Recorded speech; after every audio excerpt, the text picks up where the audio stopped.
Two Fish Talks. Hi everybody, welcome to Two Fish Talks. I'm Miss Brooke. Here's my good friend Ruff. We're here today to read with you on our Children's Daily 1-Year Bible. Are you ready? Let's go.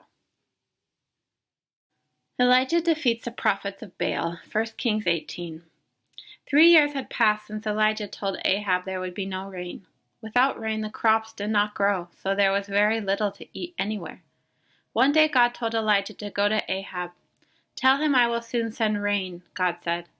As Elijah went to find King Ahab, he met Obadiah, the man in charge of Ahab's palace. Obadiah loved the Lord and obeyed him. He once hid 100 of God's prophets in 2 caves and fed them. When Obadiah saw Elijah coming, he knew right away that this was God's prophet.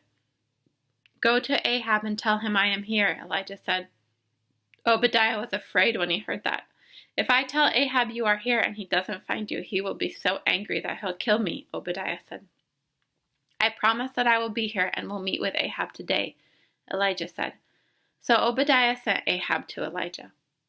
"Bring the people of Israel to Mt Carmel," Elijah said to Ahab. "Bring your 450 prophets of Baal." Baal was a fake god that Ahab and his wife Jezebel worshipped.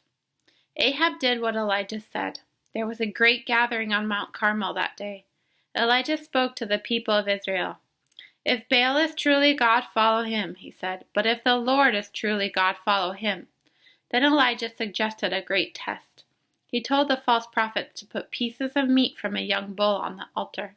He said they should ask Baal to send fire from heaven. All day long the prophets of Baal called their fake god to send fire.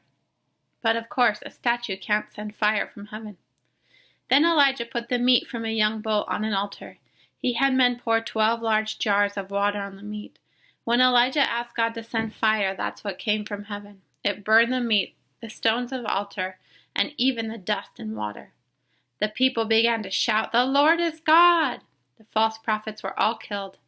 Then Elijah told King Ahab, "Go home, a big storm is coming." The sky soon became dark with clouds and the rain came, just as God had said it would. Thanks so much for joining with us today as we read through our 1-Year Children's Bible. We'll read more tomorrow, okay?